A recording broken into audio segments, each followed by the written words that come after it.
Woo! What's going on, guys? Orm Swarm coming at you guys today. Coming at you guys with the aftermath. Colts visited the Detroit Lions on Sunday and came into Ford Field and just kicked their junk in. It was a beatdown. Wasn't a good game all around. It was a bad game by Detroit. They ended up losing 41-21. But let's get down to some of the things I want to talk about. Let's get down to the quarterbacks. Rivers went 23 for 33, 262 yards, 3 touchdowns, no picks. Got sacked a couple times and had a 69% pass completion percentage. So he was really he was efficient. He was good. He wasn't phenomenal or anything like that, but he was solid. 69%. You can't go wrong. That's actually really, really good. Stafford had a really bad game. 24 for 42, 336 yards, 3 touchdowns, 1 interception that was really bad. It was a pick six. It was terrible. And he was sacked 5 times, hit over 7-8 times, hurried all day, pressured. Never really had time to set his feet. Never really had time to do anything he really wanted to. But he did make some bad throws. That's for sure. He wasn't good at all. He wasn't good. Lions did lose 41-21, like I said. And he completed his passes at a 57% clip. So he wasn't great. But like I said, his O-line played terrible. Never gave him any time in the pocket. He was running for his life. Stafford's not a running quarterback. And so it was just a bad all-around game. Now, the rushing for the Colts, they went, Jordan Wilkins went 20 carries for 89 yards and a touchdown on a 4.5 average. Jonathan Taylor, the promising rookie, didn't have a good day. He went 11 for 22 on a 2-yard average. I think he ended up getting banged up in that game too. Naheem Hines, 5 carries for 8 yards, no touchdowns. Trey Burton, their tight end, had one carry for 2 yards and a touchdown. And Phillip Rivers had -2 yards. He's not a running quarterback whatsoever.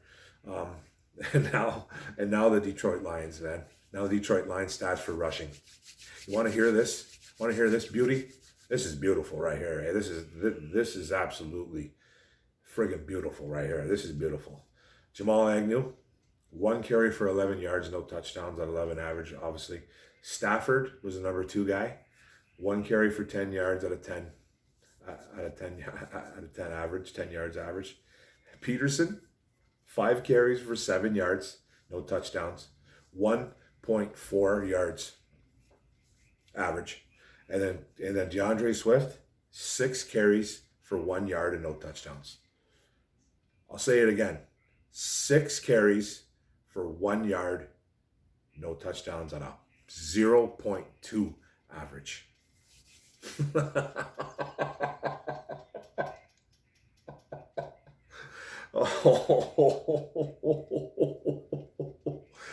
I don't even know what to say. I don't even know what to tell you.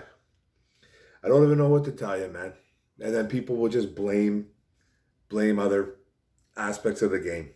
Like, I'm not even talking about Stafford. I'm not even going to even talk about this delusional fan base. 29 yards on the ground. And you literally got 8 yards from your 2 starting running backs. 8 from your 2 starting. Your wide receiver / punt returner, kick returner, was your leading rusher, and your non-mobile quarterback was your leading rusher. That's sad. That's O-line. That's on the O-line. So if I'm going to blame anybody for this game, it's the offensive line. They were terrible in every aspect of the game. Every aspect. Decker's the only one who had somewhat of a good game. He had a pretty good game. He actually did. He was graded pretty high. Everybody else was terrible. One of Frank Ragnow's worst games I've ever seen. Dahl was terrible.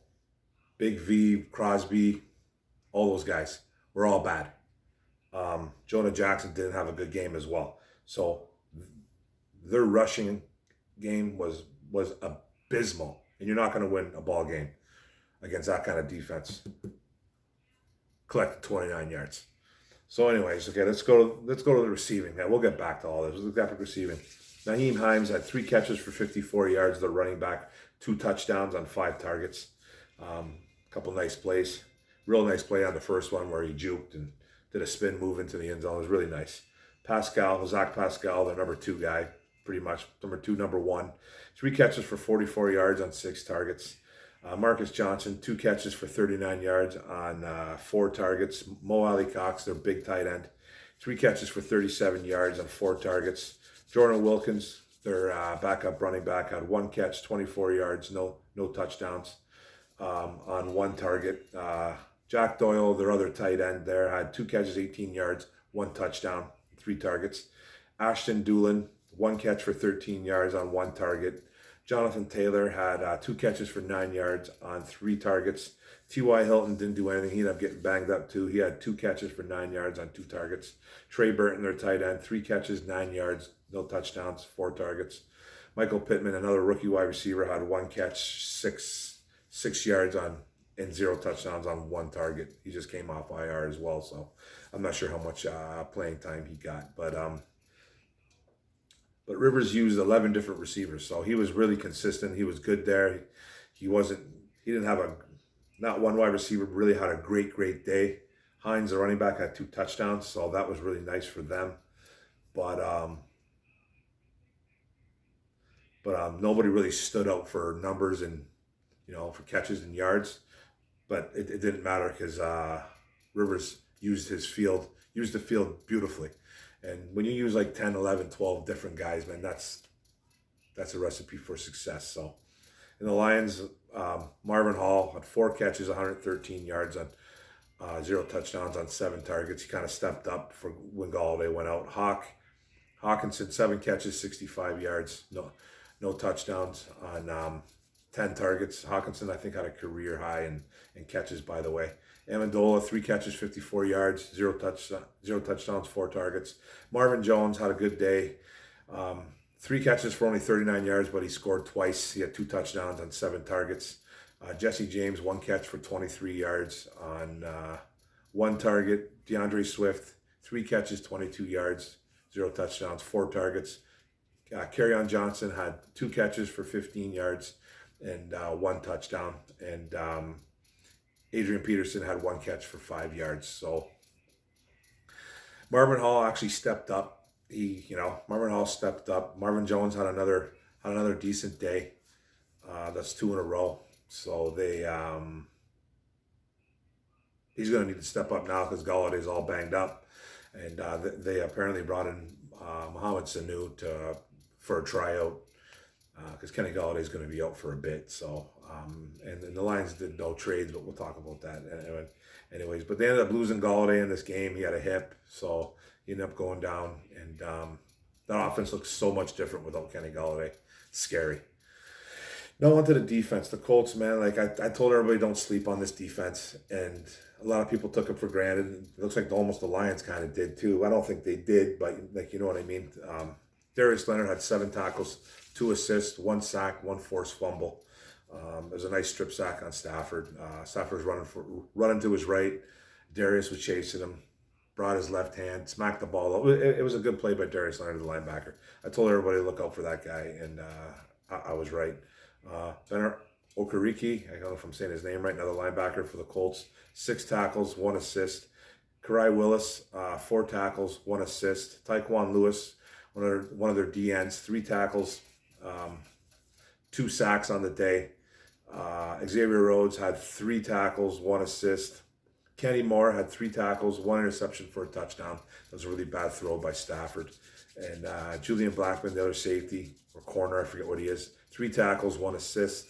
Danico Autry, their defensive tackle, he had 2 tackles and 2 sacks. So they ended up having 5 sacks in a day, like I said. Muhammad, Stewart, Walker, Houston, Rocky Sin, all with 1 tackle each, and then Houston had the fumble recovery that Leonard smacked out. And then the Lions, Jamie Collins had a decent day, 7 tackles, 3 assists. Romeo Okwara had a really good day again, 5 tackles, 1 assist, and another sack. That's 5 on the year for him, and I think that's 5 games in a row now. He's gotten a sack. I think that's 5 in a row, or 5 out of 6, or something like that. But he's playing really well. Tracy Walker had 5 tackles, 5 assists. Okuda had 5 tackles. Actually had an okay game. He got beat once by, I think it was Marcus Johnson, but he played really well. He did. He played good, man. He made a really excellent play on a run too that got him on 3-and-out. Shot right in, got right in the backfield, it stopped. It was either Jonathan Taylor or Jordan Wilkins. I forget who he stopped, but it was a really good play by Okuda. He plays the run exceptionally well, and he's getting better playing the pass. He's going to be a good football player, but he calmed down about this kid. Danny Shelton, 4 tackles, 1 assist, had a sack. Then after he had a sack, he made a stupid play and just slammed Rivers down. The whistle was going. It was going for like 10, 12. Like I felt like it was going on forever. And he ended up slamming him to the ground anyways. And I think that was the call. Sometimes they can get away with stuff like that because they can't hear stuff like that. But it was, the refs were completely blowing the whistle like right there. And that was on a big 3rd down as well. And that gave the Colts a whole new fresh set of downs. They ended up scoring a touchdown on that, I think. Aurier had 3 tackles. Justin Coleman came back, and he had a little rough go. 3 tackles, couple assists. Christian Jones, 3 tackles, 1 assist. Nick Williams, their defensive tackle, 2 tackles. Deshaun Hand, he had 2 tackles, 2 assists. Made a really nice play in the backfield at one point. He blew up. I think it was Wilkins or Taylor. I can't remember that either. So, but he made a pretty good play there. Flowers had 2 tackles, 1 assist.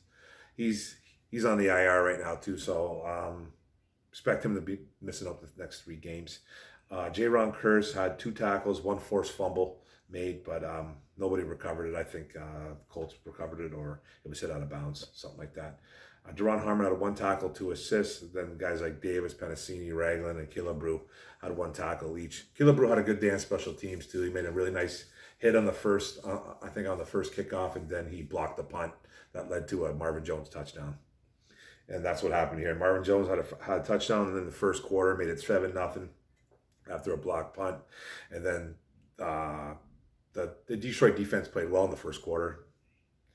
Indy never scored, so it was 7-0 going into the second. Then Naheem Hines had a passing touchdown for Indy. Jack Doyle, another passing touchdowns. Then Hines again had another passing touchdowns. The Colts went up 20-7. They missed an extra point. Blankenship, I think, missed 2 that day, I think, actually. Of course, when I pick him up, too, in fantasy, he misses. He hasn't missed all year, but he misses 2 extra points. Then in the third quarter, Kerryon Johnson had a passing touchdown for the Lions. We knocked it down to 20-14, so we were right in the game. We were down by 6 at that point. Detroit's defense actually played a little bit better in the third, too. Indy never scored, but then fourth quarter was where it all just broke down, guys. Where it all broke down. Stafford threw a bat. He had the strip sack in the fourth.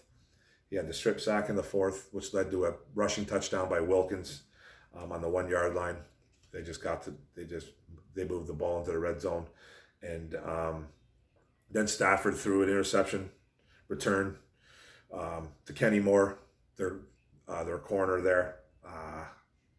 He took it back easy, like 30 yards or something, or whatever it was, 30, 40 yards. So it was probably Stafford's worst throw of the year. That was probably his worst throw of the year, because there was nobody, I don't know who he was even throwing to. The guy was standing right there. The Colts guy was standing right there. So I don't know what he was really doing in that situation. Marvin Jones, then they got a touchdown. That was Marvin Jones' second of the day. And then Trey Burton later on got for the Colts, got a little end around, or I think he might have even been playing Wildcat quarterback, and he ended up running into the end zone for like a 1 or 2 yard touchdown for the Colts there. Their big tight end there. So it was a 41-21 final for the Colts. Ugly all around, guys. The only thing I could say about this game is that I told her I was hoping they weren't going to sleep on this defense. I don't think they slept on that defense. I think that defense is really good, but I said you can't make mistakes against that defense, and they did. They did it later on in the game, though. They were in it until the fourth quarter. They were in it until the fourth, and then Stafford had that strip sack. It was a great play by Darius Leonard. Like I said, Stafford was running for his life the whole game. He left the game. He was bleeding all over the place. You know what I mean? He was beat up, man. He was beat up. I'm surprised they didn't take him out on a stretcher. He was sacked 5 times, hit 7, 8 times, whatever. Pressured all day. So it was just, he was never comfortable. You could tell he was never comfortable, and he's not a mobile quarterback, man. So that's bad too. Like, you know what I mean? You're running for your life and you're not a mobile quarterback. That's not good. O-line had the worst game I've seen in ages. And I love our O-line. I love our O-line, but we absolutely failed them. That O-line failed Stafford and their running backs.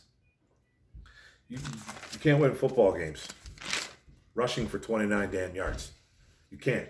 You can't win football games rushing for 29 yards. You're not going to do it in the NFL. You know what I mean? If you're going to do that, your defense has to kind of step up, man. Then your quarterback has to be perfect. Things have to happen in order for your teams to succeed. You know what I mean? I get it. Everybody has a bad day, but this is not even considered a bad day. This is abysmal. This is horrific. I can't even come up with a word how bad this was. I can't even come up with a word how bad that was. So, O-line, man, was horrific, but it was a team loss. Stafford needs to be better, but man, the O-line. If you're gonna pin this on anybody, if you're gonna pin this on anybody, I'm pinning this on the O-line. They got beat up in the run blocking department, and they got destroyed in the pass blocking department. They couldn't do either. You know what I mean? And yeah, you know what I mean. Peterson and Swift, they need to make their own holes sometimes too. I get all that, man, but every time they touched the ball, Peterson or Swift, they were tackled. They were like, they couldn't even make a move. So it was bad, and then the defense broke down. They played good in spots though. Played good in the first and the third quarter. They kind of got put behind the 8 ball in the fourth quarter though because of that strip sack. So the ball was right down in their territory right away. But they still let up too many yards rushing, and they only let up 262 yards passing. That's not great by any stretch, but it's not that bad. But the Colts running backs just killed us. We couldn't stop their running game. We couldn't really stop their running game. 119 yards, like I said, on the ground, and then through the air, their Hines was a monster through the air. So you're not going to win football games like that, guys. You're not going to win football games like that. So I'll be. That's it for the aftermath. That's it for the aftermath, guys. That's it. You like I said, you can't win football games when you can't run the ball at all, and you can't protect your quarterback, and you can't protect your running back. You're not going to win football games, especially when you have a defense like ours. Our defense is the bend, don't break. You know what I mean? We don't have a defense that can actually take over a game and win. You know what I mean? For some of the wins we've had this year, our defense has been a big majority of that. It has. But on Sunday they weren't. They couldn't stop anybody when they needed to. You know what I mean? First quarter they were really good. Third quarter they were solid, and then the second and fourth they were terrible. You know what I mean? But that falls on the offense too. Time of possession was terrible. But you know, this O-line, a lot of 3 and outs, but this O-line, man, is a big cause of that. That O-line and Stafford were a big cause of it, man. You have to help out your quarterback. Now they got to go play Minnesota. I'll be doing a preview on that soon, guys. But they're going to have to stop Cook. But we'll talk about that in the preview. But this was an all-around bad loss for them, man. They dropped to 3 and 4.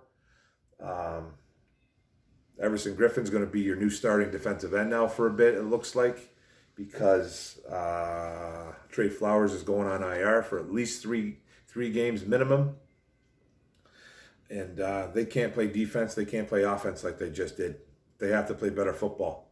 I think they're still in it. They're obviously still in the race. They're only a couple games out of the last wild card spot, believe it or not, at 3 and 4. You know what I mean? So, and they're playing a Minnesota team that just ran all over Green Bay. So, is Dalvin Cook back? He just came back from injury, missed a couple games. He was frothing at the mouth, obviously. Now he's got another NFC North division game. So, and he's been a line killer. So we just need to stop him or slow him down. Just try to slow him down. But anyways, guys, we have to have a better effort, man, better effort.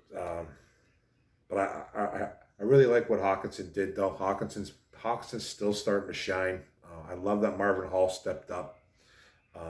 On defense, if we had anybody that step up, Romeo is playing really well. Collins had a decent day with a bunch of tackles. Tracy Walker is an absolute liability out there right now, though, at safety. I think he was responsible for all 3 touchdowns. All 3. I'm pretty sure he was twice on he was on Hines twice, and he was on Jack Doyle. So I think that stat was like 7 targets, 7 completions, like 100 and something yards, 104 yards, 114 yards, and 3 touchdowns. That's what the grade was on him, man. He had an awful day. He had an awful day. Aquara, Collins, Shelton, they all played well, man. They all played well. Oruwariye played okay, played pretty good. Deshaun Hand was okay, you know.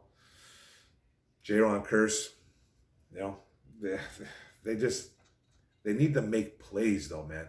They need to make plays. We need we need more sacks. We need more interceptions. We need more forced fumble recoveries, man. They're not built like that, man. They don't do it. They just don't do it. It's frustrating. It's extremely frustrating team to watch, man. Especially on defense, man. Especially on defense when they're not gelling, they seem to just be going through the motions. But we got a big one coming up this week, guys. It's a division rival game. It's an NFC North Black and Blue division game. Minnesota, are they on the rise? We'll talk about that in a bit, but who knows? This is a big game. I'm still not afraid. They shouldn't be afraid of the Vikings. The only guy they should be afraid of on that team is Delvin Cook, to tell you the truth. So they can score on that team, and they can do some things against Minnesota. They should be able to. So don't forget, guys, to hit that subscribe button. It's on the bottom right. Hit that notification bell. Smash it. Get all my videos. What else there? Like and comment. Give the thumbs up, man. It's all about the algorithm. It's good for my channel. It helps my channel grow, and I actually love the feedback, negative or positive. It makes me feel good. Hope to hear from you guys soon, man. Everybody be good. Go Lions, man. Let's go. Boom.